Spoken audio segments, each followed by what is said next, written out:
అందరికీ నమస్కారం.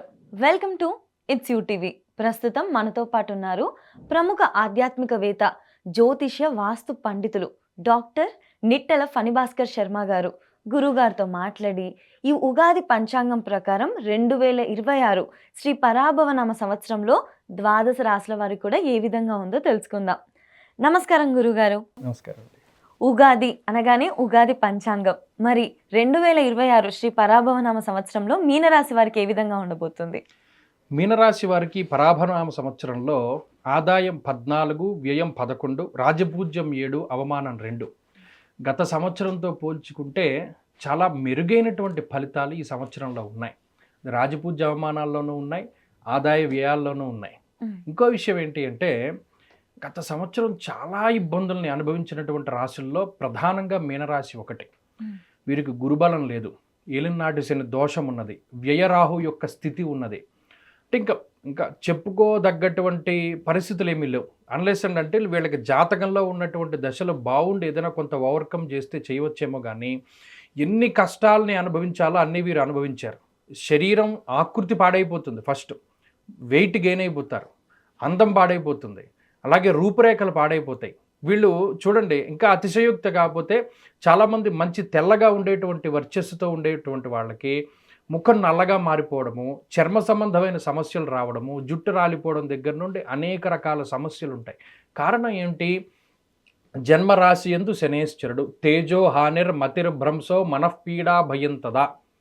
తేజోహాని అంటే మనకుండేటువంటి వర్చస్సు దగ్గర నుండి, మనకుండే మంచి పేరు దగ్గర నుండి అన్నిటినీ పాడు చేస్తారు.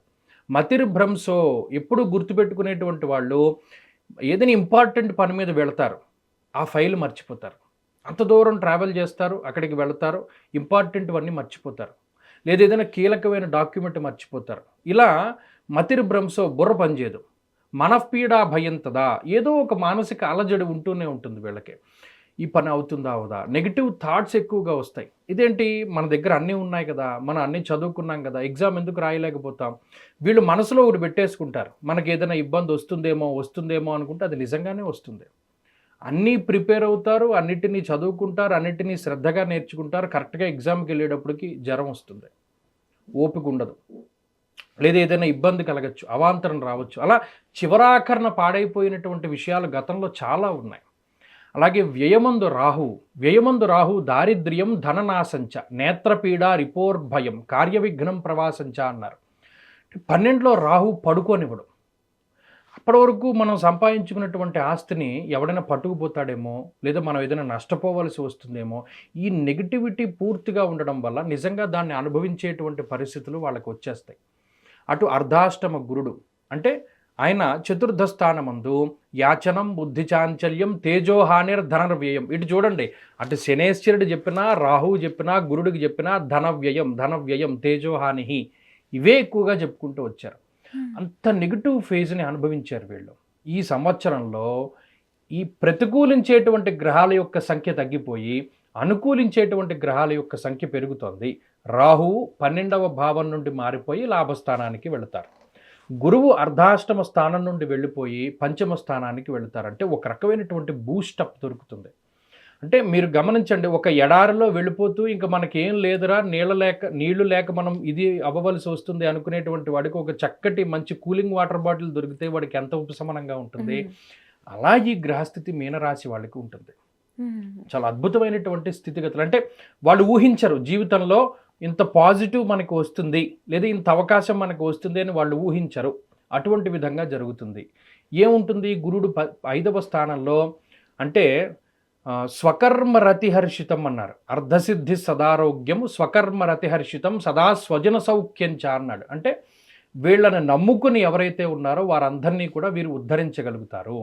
అలాగే మనసుకు నచ్చినటువంటి వాటిని చేయగలుగుతారు, మానసిక సౌఖ్యాన్ని పొందగలుగుతారు, ఆర్థికాభివృద్ధిని, అర్ధలాభం తదైశ్వర్యం అన్నాడు. అంటే ఆర్థిక లాభాన్ని, ఐశ్వర్యాన్ని, స్వకర్మ రతిహర్షితం మనసుకు నచ్చినటువంటి పనులు చేయడానికి, సదా స్వజన సౌఖ్యంచ అందరినీ కూడా ఆనందింపజేయడానికి.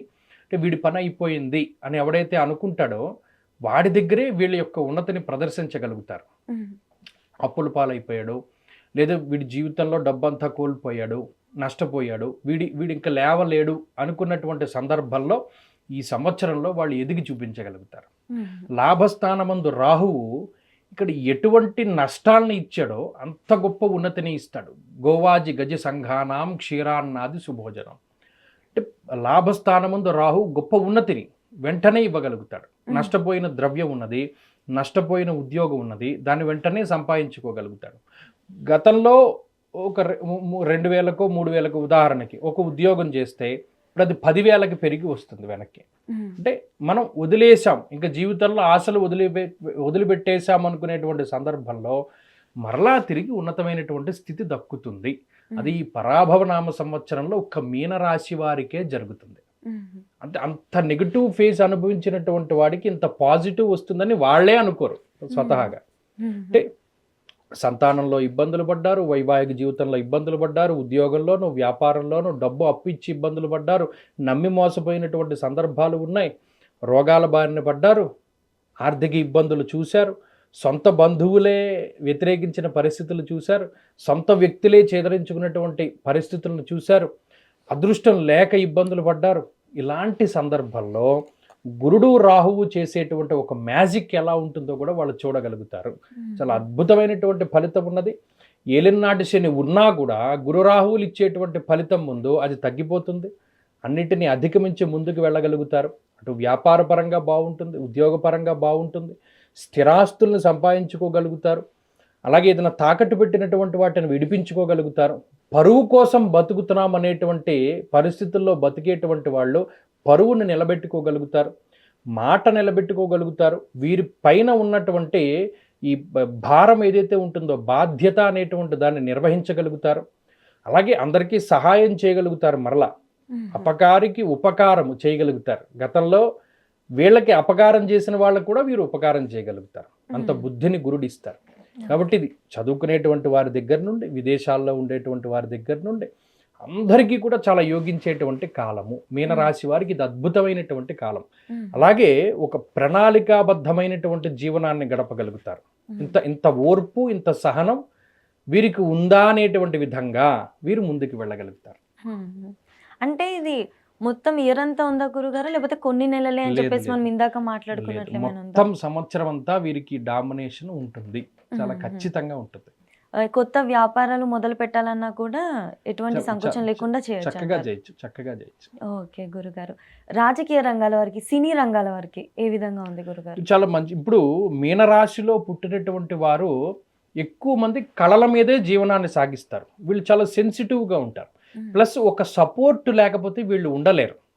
అంటే వీళ్ళకి ఏదైనా ఒకటి అందించేటువంటి వారో, ఒక సపోర్ట్గా ఉండేటువంటి వాళ్ళు లేకపోతే జీవనాన్ని లీడ్ చేయలేరు. ఒంటరిగా వీళ్ళు ఉండలేరు. అసలు ఒంటరితనం అన్నది వీళ్ళు భరించలేరు. ఎప్పుడో ఒక తోడు కావాలి, ఒక సపోర్ట్ కావాలి. దానికోసమే ఎక్కువ తాపత్రయపడతారు. అదే అలుసుగా తీసుకుని అందరూ వీళ్ళని మోసం చేస్తారు. ఆ సపోర్ట్ అన్నది ఎవరి దగ్గర నుండి రాదు, అంటే జెన్యూన్గా దొరకదు. ఏదో ఒక లబ్ధిని ఆశించి వీళ్ళ దగ్గరికి చేరుతారు. పాపం వీళ్ళ గుడ్డిగా నమ్ముతారు. నమ్మి వీళ్ళు మోసపోతారు. తీరా వాళ్ళు మోసం చేసి వెళ్ళిపోయాక వీడు దీనికోసం వచ్చారా, వాళ్ళు దానికోసం వచ్చారా అనేటువంటివి. అంటే వీళ్ళ దగ్గర మాట్లాడేటువంటి ధోరణి ఒకలా ఉంటుంది, వాళ్ళ మనసులో ఉండేటువంటిది వేరుగా ఉంటుంది. పాపం వీళ్ళు నిష్పక్షపాతంగా నమ్ముతారు, కానీ నమ్మి మోసం చేస్తూ ఉంటారు వీళ్ళని. అదొక్క విషయం జాగ్రత్తగా ఉండాలి.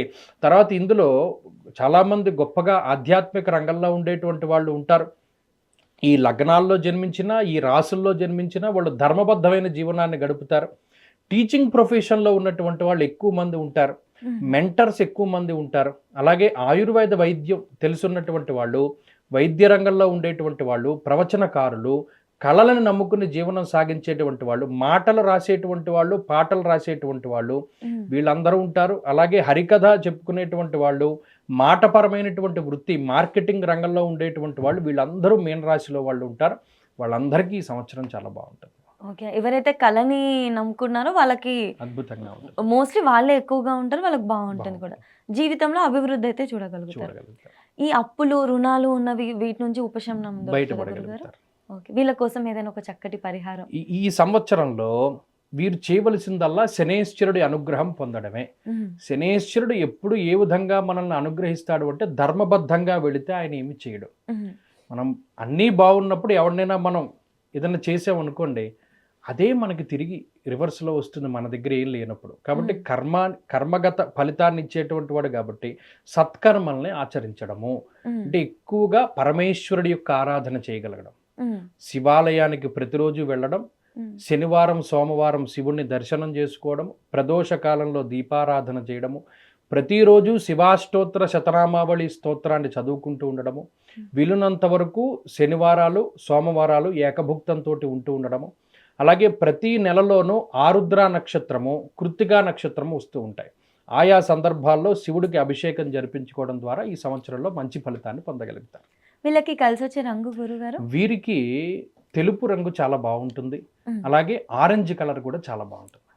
చాలా చక్కగా వివరించారు గురుగారు. ధన్యవాదాలు.